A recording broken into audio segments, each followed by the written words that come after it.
Hi, we're Colin and Justin. We're international interior designers, property renovators, style commentators, and I think all-round general enthusiasts. And we are on a voyage of discovery. That's a great intro, Colin. I'm very, very Isn't impressed. it? You know what? This is the first of 5 videos, and watch carefully. These videos are going to give you the chance to make much better of your home using a product that we absolutely love. It's lumber, it's wood, it's timber, it's Western Red Cedar. It's glorious. And specifically, we're going to look at cedar siding today.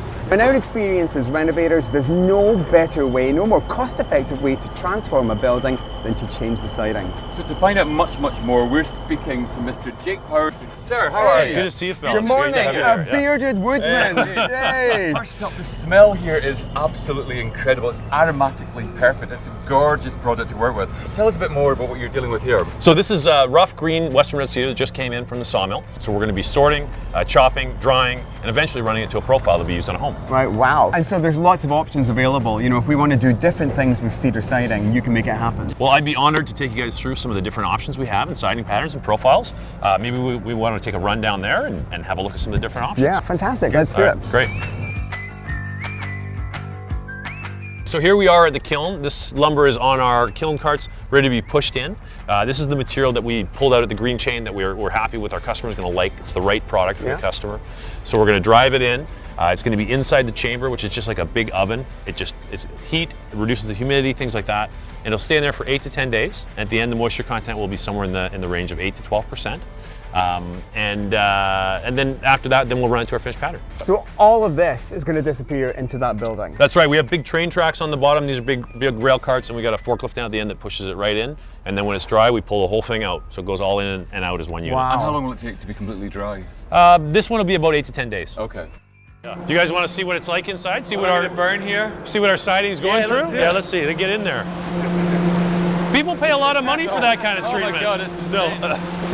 Wow, it's like condensed Sweden. I mean, if you think the cedar odor is really evocative and escapist, it's like to the power of 3,000 in there. So siding obviously comes in many shapes and forms, and the profile will make or break your project according to what you're aiming for. So I know that you've assembled, Jake, several examples of siding. Can you tell us a little bit about what we're seeing here? Yeah, so we do a number of different patterns, but I think today we're going to zero in on 3 of the more common kind of general families of patterns. Sure. And first we'll go on, we've got a classic tongue and groove type look.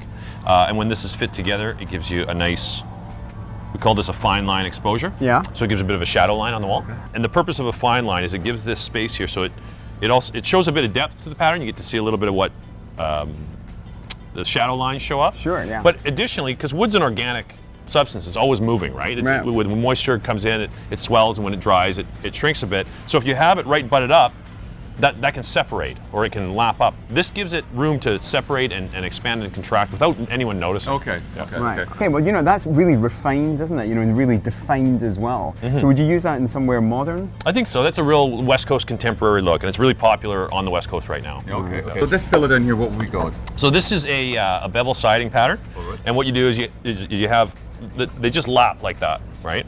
So they sit on the wall like that. So one piece, you just nail this one on, then you lap on that, and then the next piece just nails on top of that. Sure. And you get this nice drip profile here, so the water runs off it that way. Which is brilliant. Right. Okay. Yeah. Now a lot of the TV home renovation shows are absolutely preoccupied with shiplap, and I know that you've got an example of shiplap, but tell us a bit about how it works. So shiplap's great because it's a versatile product. You can use it vertically, horizontally. Well, it's really easy to install because, you know, if you put your first board up, you've got this chamfer on the back of the other, and you have this narrow piece here. Sure. And you can just stack them. So as long as you get your first piece, you just keep stacking. So it's really easy to install. Super easy to install. And it's giving you that wonderful textural quality that's just going to transform a space. That's and right. You can change the way the property feels by widening the board or making the board really tight and narrow. Yeah. And obviously you can use this indoors and outdoors. Absolutely, yeah. So we've seen a few examples, but pretty much can you guys create anything to suit the client, any type of finish, any type of shape, any form? We can, Justin, and funny you should ask. We recently had a fellow come in he pulled a piece of wood off his barn. Wow. He said this barn was built in 1930 or 1940 or something like that. Colin's barn. That's right, yeah. Incredible. Yeah, it was actually Colin. And he said, you know, I know you can't do it, but can you get us something similar?